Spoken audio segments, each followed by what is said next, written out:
A very good morning to all of you. स्वागत करता हूं आपका अपना यूट्यूब चैनल मैथ अड्डा सारन में। तो चलिए फिर मैं हाजिर हो गया एक नया सेशन लेके।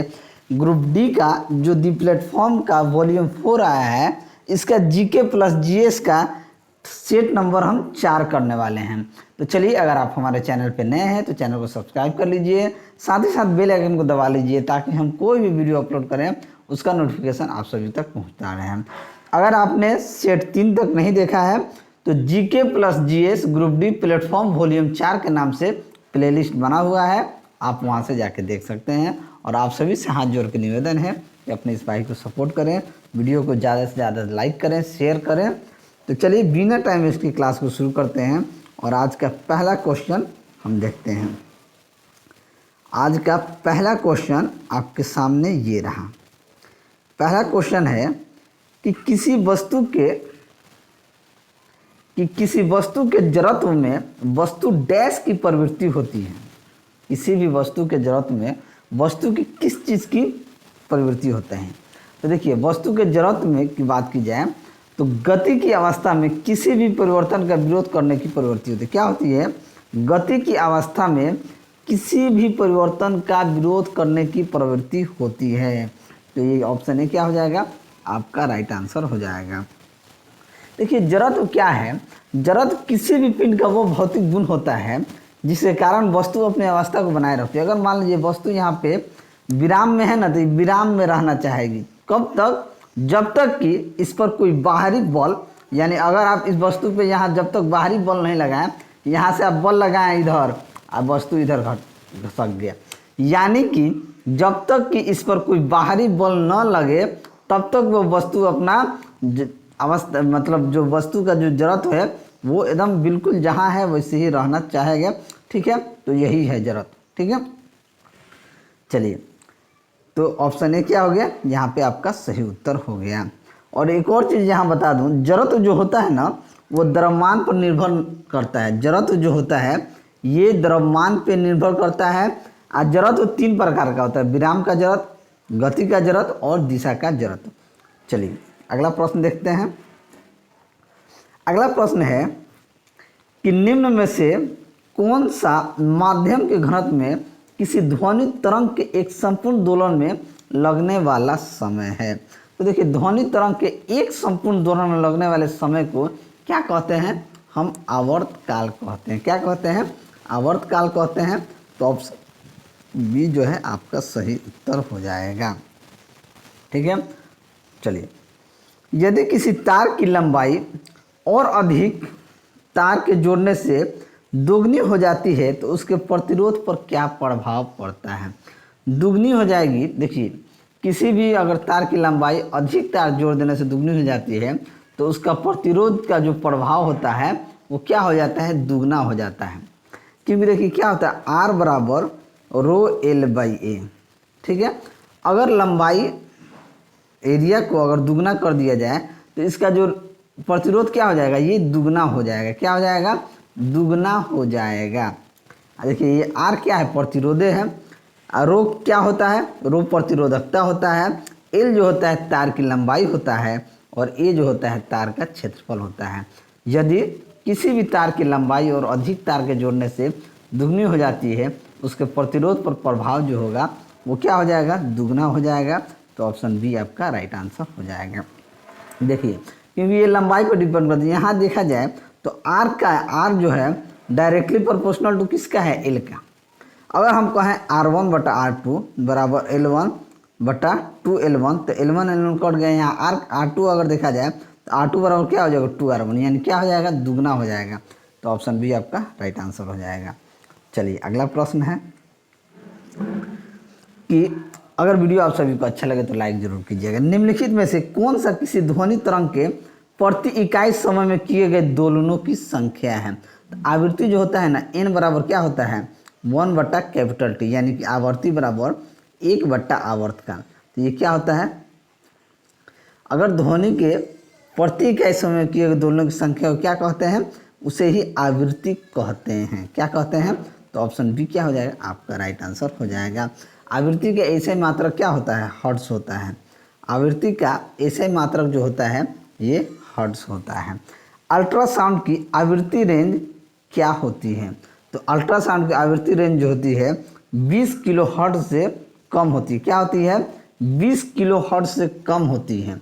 देखिए, प्रसव तरंगें मनुष्य के द्वारा सुनी नहीं जा सकती हैं और प्रसव तरंगें मच्छर, कुत्ता, चमगादड़ द्वारा सुना जा सकता है। ठीक है, ये क्या हो जाएगा? 20 किलोहर्ट्ज़ से अधिक क्या होती है? अल्ट्रासाउंड की आवृत्ति रेंज जो होती है 20 किलोहर्ट्ज़ से अधिक होती है। तो ऑप्शन बी आपका सही उत्तर हो जाएगा। चलिए अगला प्रश्न है, थोड़ा सा नीचे करने दीजिए, कि यदि 3 कूलाम के आवेश को दो बिंदुओं पर ले जाने में किया गया कार्य 72 जूल है, तो इन बिंदुओं के बीच संभावित विभव अंतर क्या हो जाएगा? बात को समझिएगा। आवेश कितना है? 3 कूलाम। आवेश 3 कूलाम है, यानी कि हम कह सकते हैं कि Q बराबर यहाँ पे क्या हो गया? 3 हो गया। कार्य कितना है? 72 जूल है, यानी कि W बराबर कितना हो गया? 72 जूल हो गया। तो हम W बराबर क्या होता है? W बराबर होता है QV। तो यहाँ से हमको V निकालना है, तो क्या हो जाएगा? W बट्टा Q। W बट्टा Q यानी कि 72/3, 72/3 यानी कि 24 कितना हो जाएगा? 24 वोल्ट हो जाएगा। तो ऑप्शन ए आपका क्या हो जाएगा? सही उत्तर हो जाएगा। चलिए अगला प्रश्न, निम्न में से कौन सी नदी गुजरात राज्य में अरब सागर की कैम्बे की खाड़ी में गिरती है, यानी खंबात की खाड़ी में गिरती है? तो ताप्ती नदी जो है, ताप्ती नदी गुजरात राज्य में अरब सागर के कैम्बे की खाड़ी में गिरती है और ताप्ती नदी बैतूल जिले के मुल्ताई नगर के पास से निकलती है। तो ऑप्शन सी यहाँ पे आपका सही उत्तर हो जाएगा। पुस्तक इमोर्टल इंडिया के लेखक कौन हैं? तो पुस्तक इमोर्टल इंडिया के लेखक जो हैं अमीश त्रिपाठी हैं। तो ऑप्शन ए यहाँ पे आपका क्या हो जाएगा? सही आंसर हो जाएगा। चलिए आगे बढ़ते हैं। अगला प्रश्न है कि निम्नलिखित में से किस देश ने भारत से ब्रह्मोस सुपरसोनिक क्रूज मिसाइल प्रणाली खरीदने का करार किया है? ये फिलीपींस ने किया है। रूस और भारत की संयुक्त सहभागिता से विनिर्मित थल, समुद्र एवं वायु में मार करने में सक्षम ब्रह्मोस प्रक्षेपणास्त्र 3 बैटरियों को क्रय करने, परिचालन, अनुरक्षण हेतु रक्षाकर्मियों को प्रशिक्षित करने अथवा आवश्यक एकीकृत लॉजिस्टिक एक्सपोर्ट के कार्य हेतु फिलीपींस ने भारत के साथ 375 मिलियन अमेरिकी डॉलर का समझौता किया। कितना? 375 मिलियन अमेरिकी डॉलर का समझौता हुआ है। और फिलीपींस विश्व का प्रथम देश है जो भारत से ब्रह्मोस मिसाइल खरीदने का समझौता किया है। चलिए आगे बढ़ते हैं और अगला प्रश्न देखते हैं। तब तक आप वीडियो को लाइक कर दीजिए अगर लाइक नहीं किए हैं तो। अगला प्रश्न आपके सामने ये रहा। अगला प्रश्न है कि एक राइफल जिसकी नली में 1 मीटर लंबी है, 100 ग्राम का एक गोली का 400 मीटर पर सेकंड के वेग से मुक्त करती है, तो गोली पर औसत बल जो कि पाउडर द्वारा लगाया गया है। देखिए, राइफल की नली की लंबाई कितना है? 1 मीटर। गोली का भार 100 ग्राम। गोली का भार कितना है? 100 ग्राम है। और गोली का वेग की बात की जाए तो ये कितना है? गोली का वेग 400। ठीक है, कुछ नहीं करना है। सबसे पहले हमको क्या करना है कि गोली का भार हमको दे दिया है। गोली का भार हमारे पास कितना है? 100 ग्राम। 100 ग्राम है गोली का भार। वेग देखेंगे, अगर हमारे पास v का मान 400 मीटर पर सेकेंड है, ठीक है, यहाँ पे अगर हम कहें कि क्या बोलते हैं v 400 है, फॉर्मूला हम यहाँ पे लगा देंगे v² बराबर u² माइनस का 2as। ठीक है, माइनस का 2s लगाएंगे तो यहाँ हमारे पास u कितना दिया है? हमारे पास ये 400 मीटर u है,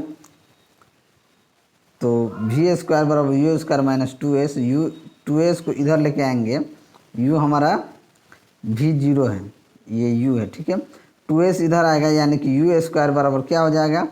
2s। u² बराबर क्या निकल के आ जाएगा? 2s। u का मान कितना दिया है? 400। तो 400 का स्क्वायर बराबर 2, ये हमको नहीं पता है। s कितना दिया है? 1 मीटर। लंबाई कितनी है? 1 मीटर। तो 4 का स्क्वायर कितना हो जाएगा, 4 चौके 16, 1600 हो जाएगा, नहीं 1600 नहीं, ये आपका 1,60,000 होगा। 400 का स्क्वायर कितना हो जाएगा, 1,60,000, यानी कि 2a। तो यहाँ से a का मान कितना निकल के आ जाएगा, 80,000। a का मान क्या निकल के आ गया, 80,000। जब a का मान 80,000 मीटर पर सेकेंड आ गया तो हमसे कह रहा है F बराबर द्वारा लगाया गया बल क्या हो जाएगा, यानी कि F पूछ रहा है। तो F बराबर क्या होता है, ma, यानी कि मास गुना द्रव्यमान।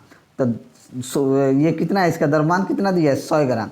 100 ग्राम का मतलब होता है, अगर इसे किलो में बदलेंगे तो 100 गुना 10⁻³ 10⁻³। अब देखिए हम डायरेक्ट यहाँ लिख देते हैं, F बराबर ma, m हो जाएगा 100 गुना 10⁻³ किलोग्राम। ये हमने कितना निकाला था, 80,000। 80,000 ये काट देंगे, 3 जीरो से ही कट जाएगा, तो ये कितना आ जाएगा, 8,000 Newton is the right answer. तो ऑप्शन बी क्या हो जाएगा, आपका सही उत्तर हो जाएगा। यानी राइफल का औसत वेग कितना, बल कितना हो जाएगा, 8,000 न्यूटन। चलिए अगला प्रश्न है कि एक अवतल दर्पण से 10 सेंटीमीटर की दूरी पर रखी वस्तु का 4 गुना आवर्धित और वास्तविक प्रतिबिंब बनता है, बताएं कि प्रतिबिंब कहाँ बनेगा। स्मॉल यू का मान कितना दिया है जी, 10 सेंटीमीटर। एम कितना दिया है, -4। तो एम बराबर क्या होता है, -v/u, यानी कि एम का मान कितना है, -4 बराबर -v/-10। ठीक है, या कह दीजिए कि माइनस माइनस प्लस कर दीजिए, v बराबर -40 सेंटीमीटर, यानी कि वस्तु की ओर बनेगा, क्या बनेगा, वस्तु की ओर दर्पण से 40 सेंटीमीटर बनेगा। तो ऑप्शन ए आपका क्या हो जाएगा, सही उत्तर हो जाएगा। चलिए अगला प्रश्न है कि यदि एक परिपथ में कई बल्ब समांतर संयोजन में जुड़े हैं और एक बल्ब फ्यूज हो जाता है तो अन्य बल्बों के साथ क्या हो जाएगा। अगर समांतर संयोजन से जुड़े हैं, अगर एक बल्ब फ्यूज हो जाता है तो अन्य बल्ब क्या हो जाएगा, चमकता रहेगा, कोई दिक्कत नहीं होगा, अन्य सभी बल्ब जलता रहेगा। तो ऑप्शन बी क्या हो जाएगा, आपका सही उत्तर हो जाएगा। ठीक है, चलिए अगला प्रश्न देखते हैं। अगला प्रश्न है कि मध्य कान में मौजूद 3 हड्डियों के नाम क्या हैं। तो मध्य कान में मौजूद 3 जो हड्डियों के नाम होते हैं, हैमर होते हैं, स्टिपर होते हैं, एनविल होते हैं, यानी कि कह सकते हैं ऑप्शन बी क्या हो जाएगा, आपका सही उत्तर हो जाएगा। किस बीमारी में पैरों में अधिक सूजन हो जाती है। तो सूजन कब होता है, फिलिप्पोव में। तो ऑप्शन बी जो है आपका राइट आंसर हो जाएगा। चलिए आगे बढ़ते हैं। इन अंगों में कौन सा अवशेषी अंग नहीं है, अवशेषी अंग कौन सा नहीं है। तो अपेंडिक्स, अम्ल, अक्लदांत,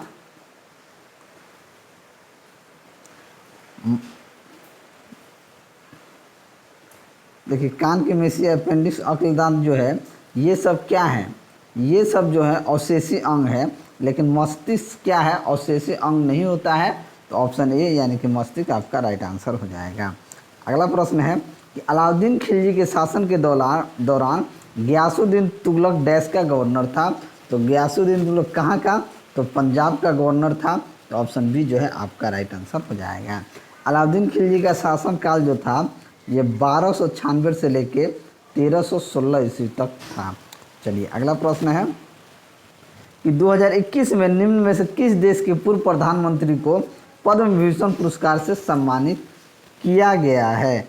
तो किसको सम्मानित किया गया है जी, तो जापान के प्रधानमंत्री को पद्म विभूषण से सम्मानित किया गया है। तो ऑप्शन सी क्या हो जाएगा, आपका सही उत्तर हो जाएगा। चलिए अगला क्वेश्चन देखते हैं कि ग्लोबल हंगर इंडेक्स में भारत का स्थान क्या है। तो भारत का स्थान 101वां है। तो ऑप्शन बी आपका राइट आंसर हो जाएगा। चलिए आगे बढ़ते हैं। मैथ है, रीजनिंग है। अगला प्रश्न है कि जिम्नोस्पर्म होते हैं, जिम्नोस्पर्म जो होते हैं बीज युक्त पादप होते हैं। क्या होते हैं, जिम्नोस्पर्म बीज युक्त पादप होते हैं। तो ऑप्शन बी आपका राइट आंसर हो जाएगा। जिम्नोस्पर्म के कुछ लक्षण भी होते हैं, जैसे इनके बीजों में बीजावरण नहीं पाया जाता है, ये मरुभिद होते हैं, संवहन ऊतकों में जाइलम एवं फ्लोएम पाए जाते हैं। बच्चे का लिंग किससे निर्धारित होता है। तो बच्चे का लिंग निर्धारण की बात की जाए तो उसके माता पिता के गुणसूत्र पर, तो ऑप्शन ए क्या हो जाएगा, आपका राइट आंसर हो जाएगा। पौधों में शर्करा का समान परिवहन रूप डैश होता है। तो पौधों में शर्करा का समान परिवहन रूप जो होता है ये आपका सुक्रोज होता है। तो ऑप्शन डी जो है आपका राइट आंसर हो जाएगा। सुक्रोज क्या होता है, पौधों में स्वाभाविक रूप से उत्पादित होता है, जिसमें से टेबल शुगर बनाई जाती है, जिसे आम शर्करा या केन शुगर के नाम से भी कहा जाता है। निम्नलिखित में से कौन सा मानव गुर्दे का समान कार्य नहीं है। तो मानव गुर्दे का समान कार्य है रुधिर में जल का मात्रक नियंत्रण, रुधिर में शर्करा की मात्रा का नियंत्रण, या यूरिया को छानकर बाहर करना, या कई हार्मोन को स्राव करना। तो मानव गुर्दे का जो कार्य नहीं है वो रुधिर में शर्करा की मात्रा का नियंत्रण करना जो है ये कार्य नहीं है। तो ऑप्शन बी जो है आपका राइट आंसर हो जाएगा। आपका गुर्दा यानी कि किडनी की जो कार्य होता है हम कह सकते हैं रक्त में जल की मात्रा को नियंत्रण, यूरिया को छान को बाहर करना है, रक्त में हाइड्रोजन आयन सांद्रता का नियंत्रण करना है यानी कि पीएच को, और रक्त के प्रासरणी दाब तथा उसकी मात्रा को भी नियंत्रण करना है। 1 मिनट रुक जाइए, थोड़ा सा बारिश आ रहा है थोड़ा। चलिए अगला प्रश्न है कि निम्न में से किस शैवाल से आगार आगार प्राप्त होते हैं। तो आगार आगार की बात की जाए तो गैलिडियम शैवाल जो है इससे आगार आगार प्राप्त होते हैं। तो ऑप्शन सी क्या हो जाएगा, आपका सही उत्तर हो जाएगा। आगार आगार शैवाल व्यावसायिक रूप से लाल शैवालों या यथा गैलिडियला या एस्रोजा इन सभी से क्या होता है। 1 मिनट, बहुत बारिश हो रहा है सुबह सुबह, क्या कहा जाए। चलिए अगला क्वेश्चन क्या है, क्वेश्चन नंबर 57। एंटी अमीबा ओपेलाइना एवं प्लाज्मोडियम किस संघ के अंतर्गत पाए जाने वाले जीव हैं।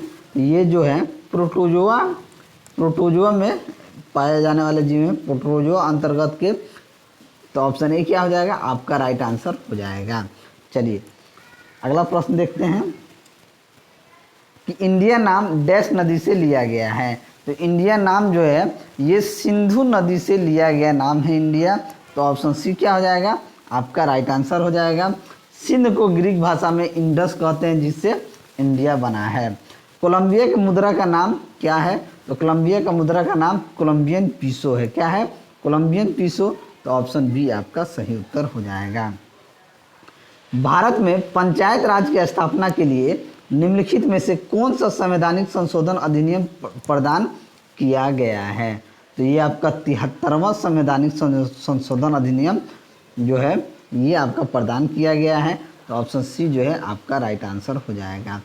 22 दिसंबर 1992 को लोकसभा में और 23 दिसंबर 1992 को राज्यसभा में 73वां और 74वां संविधान संशोधन विधेयक जो है पारित हुआ था। चलिए अगला प्रश्न देखते हैं। अगला मैथ है, आगे बढ़ते हैं। चलिए अगर वीडियो आप लाइक नहीं किए तब तक लाइक कर दें, तब तक हम आगे बढ़ रहे हैं, खोज रहे हैं।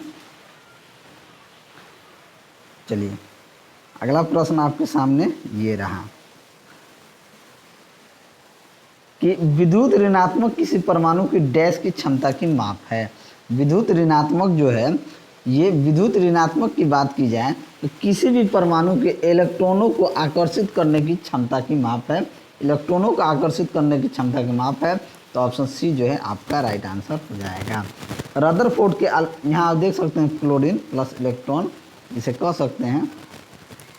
रदरफोर्ड के अल्फा कणों में के प्रकीर्णन प्रयोग के परिणाम स्वरूप किसकी खोज हुई थी। तो रदरफोर्ड के अल्फा कणों के प्रकीर्णन प्रयोग के परिणाम स्वरूप परमाणु में नाभिक की खोज हुई थी। परमाणु में नाभिक की खोज हुई थी। तो ऑप्शन डी जो है आपका राइट आंसर हो जाएगा। इलेक्ट्रॉन की खोज जे थॉमसन ने किया है, न्यूट्रॉन की खोज जेम्स चैडविक ने किया है, और न्यूट्रिनो की खोज पॉली ने किया है, और पोस्टॉन की खोज एंडरसन ने किया। ये भी कभी कभी पूछा जाता है। चलिए अभिक्रिया MgO plus CO Mg plus CO2 में किस पदार्थ का ऑक्सीकरण होता है। तो किसका ऑक्सीकरण हो रहा है। तो यहाँ पे मोनोऑक्साइड का यानी CO2 में कार्बन मोनोऑक्साइड का ऑक्सीकरण हो रहा है। तो ऑप्शन बी जो है आपका राइट आंसर हो जाएगा। Mg जो है CO के साथ अभिक्रिया करके Mg प्लस CO2 बना रहा है, तो यहाँ पे कार्बन मोनोऑक्साइड का ऑक्सीकरण हो रहा है। ऑक्सीकरण क्या होता है?